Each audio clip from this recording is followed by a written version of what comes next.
Hey, welcome to Reviews on the Run. We have the return of one of my favorite racing games and 2 games from Gearbox. And TNA Wrestling right after this.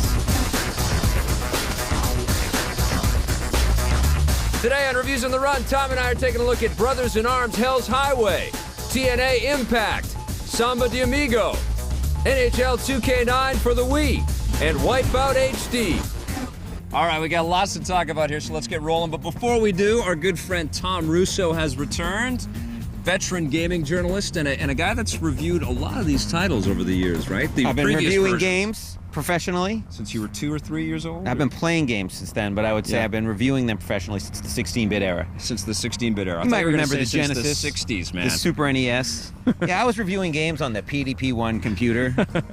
I love what you're wearing, man, because it fits perfectly with Brothers in Arms Hell's Highway. Did you plan this for wardrobe? I did, actually. Did you? Actually, I thought we were doing a music game, and I was doing my Bono outfit. Oh, is it Bono? Okay. All right, Brothers in Arms Hell's Highway from Ubisoft and Gearbox Studios in Dallas. Our man, Randy Pritchford. Randy Pitchford, he's one of the best guys in the biz. Very, very nice guy, and very passionate about his Brothers in Arms series, and rightly so. I think they carved out a nice niche for themselves in the World War II space. Those guys, they knew what they were getting into. It's a very crowded market, the World War II shooter. Sure it is, yeah. One of the things that I really respect about what they've done with this series, and it's very noticeable in the series, is they do a ton of research. And they really get in, and they honor the veterans by really presenting... They base it on real guys. Real guys. Yeah. Real environments, real events, real dates. The thing I like about the way that the games have all played out, and I think this is the best of the Brothers in Arms games, I'll say that right off the top, but what I like about this series is that they make it an intimate experience. Like, lots of stuff is going on. There's explosions and violence and stuff happening all over the place, but the battle is basically you against the bullet, because it's tight corners, it's flanking, it's maybe 5 or 6 Nazis that you have to go up against at a time. It's not this wave. It's not the, like, almost Star Warsian Call of Duty experience. And here's where I would agree with you, and here's where I would disagree. But so you get this great first-person shooter experience. When you're out in the open, you're running flanking maneuvers, you're getting guys with bazookas to set up things, and it feels very much like more than just a first-person shooter. It's bringing you into the tactics required to win these little skirmishes in a very realistic way, and I feel like that's great. Then you get into some of the more close quarters environments, and maybe you're clearing out a house by yourself, and then it becomes more of a game. It devolves a little bit into like a quasi-Wolfenstein experience, where it's like all of a sudden it's you against a whole mansion full of Germans, and it's like, well, where's my guys? You know? The other thing I really had a problem with this game is that while they do a great job putting you right into World War II, the story and what sort of happens in the game are kind of almost detached. It's like what you're doing in the missions doesn't really feel connected, and instead you kind of get these cutscenes that feel like they're trying to be Band of Brothers, and the writing and the delivery is just not there. When I give you an order, you follow it. Yeah, I'm sure the 9 seconds I was spending to make him comfortable before he died was a huge loss.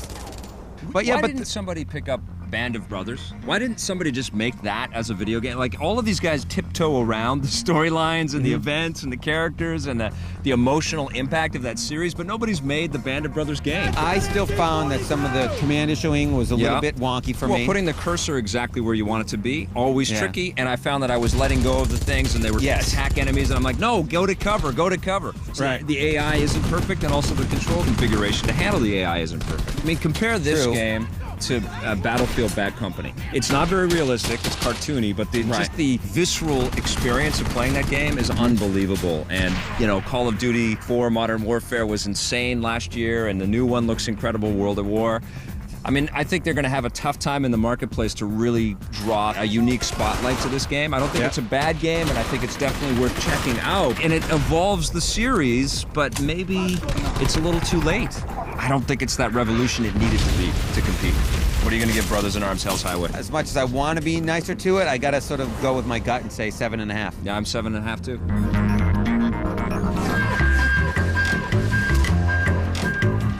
Hey, we're deep into football season, and I've been enjoying Madden NFL 09 on my PSP. I'm actually playing it on the new 3000, not the blue PSP that came with the game, with the Madden pack. The game is unfortunately not that new. It feels just like Madden NFL 08, which is kind of a cop-out because there was a lot of hype around this being the 20th anniversary of the Madden franchise. And you know what? I mean, it's hard to fault this game. It looks great. If you didn't get the thing last year, then you're probably going to dig the look and feel and sounds of this game. I mean, you get all kinds of modes, gameplay modes in there. You get your franchise mode. You get some mini-camp challenges and things like that. It's really solid and definitely the best of all the handheld football titles that you can pick up out there. And out of all the Madden games on the PSP, this is the best one. It is fun, especially if you're new to the game. I'm going to give Madden NFL 09 for the PSP an 8 out of 10.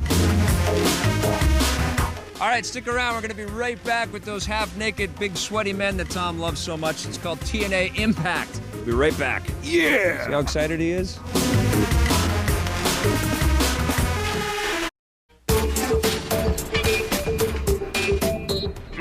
Blocky graphics this has. If you've been looking for the most blocky and stilted-looking version of Star Wars The Force Unleashed, I've found it for you. It's on the Nintendo DS, and although there are some clever ideas there with using the touchscreen on the bottom there to kind of activate all of the Force powers, this is kind of a disappointing version of the game, especially if you've come off of the terrific PSP game or the stellar next-gen versions of the title.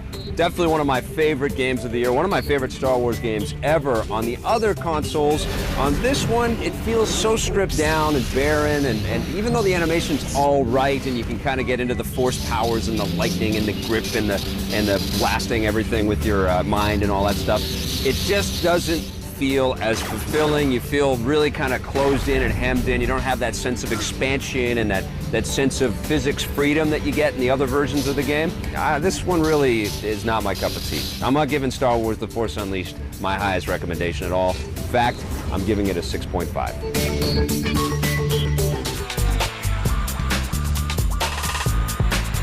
Hey, welcome back. We're going to talk about one of Tom's favorite subjects here, which is hot, semi-naked wrestling, sexy men, right? That's what you like? The female wrestling. Oh, the female wrestling. I always get that confused. Yeah. We're talking about TNA Impact. It's from Midway. What is TNA? TNA stands for Totally Naked Armadillos. Totally Naked Armadillos. Totally nonsensical acronyms. Yeah. I think that's what it should be, right? It's there. Actually total nonstop action. Total nonstop action. I think TRA would be a better definition for this game, which is totally repetitive action. Totally repetitive action. Yeah, but that's what you want out of wrestling, right? You want the repetition. You want to know what the moves are. You want to know what your button presses do. Yeah. And that's what I liked about this game, because half the times in WWE, especially on the 360 version, which is what we reviewed at TNA, you don't know what the hell happens when you press your stuff. When I play wrestling games, a lot of them were kind of modern age ones, and even some of the old classic ones on the Super Nintendo and stuff. It's like they were intentionally built to give you that delay. You know, it's like like you're supposed to press a button and then watch something for a while. The kicks, the punches, the tie-ups are all pretty easy to execute. Yeah. What I didn't like about this game is that the roll out of the ring, climb up on the turnbuckle, and execute the pin. All the same button. Are all on the same button. Yeah. So there were times when I'd want to go up the turnbuckle closest to the guy, and I'd end up going out of the ring. There's technical problems all over the place. I mean, you're punching guys and your hands going through them. You're kicking them and they're reacting and you're nowhere near them. You know, I mean, there's a lot of collision stupidness going on. I did like the beating people over the head with the chairs bit, though. I like that. That was very fun. And I like the X matches where you're hanging off the bar and you're kicking and trying to grab people, or you can jump up and grab them from up there. I thought that was very clever.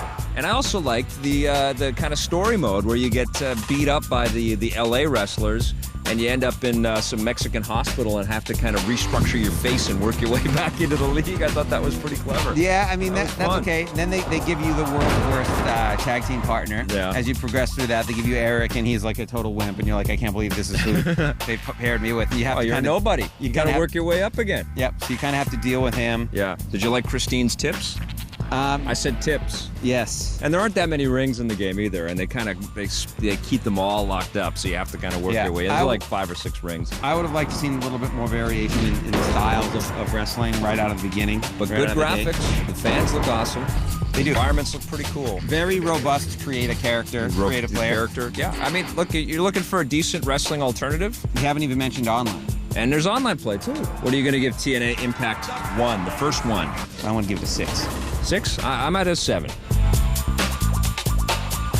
All right, don't go away. We've got Buzz and Samba de Amigo, and the return of WipeOut is headed our way very soon.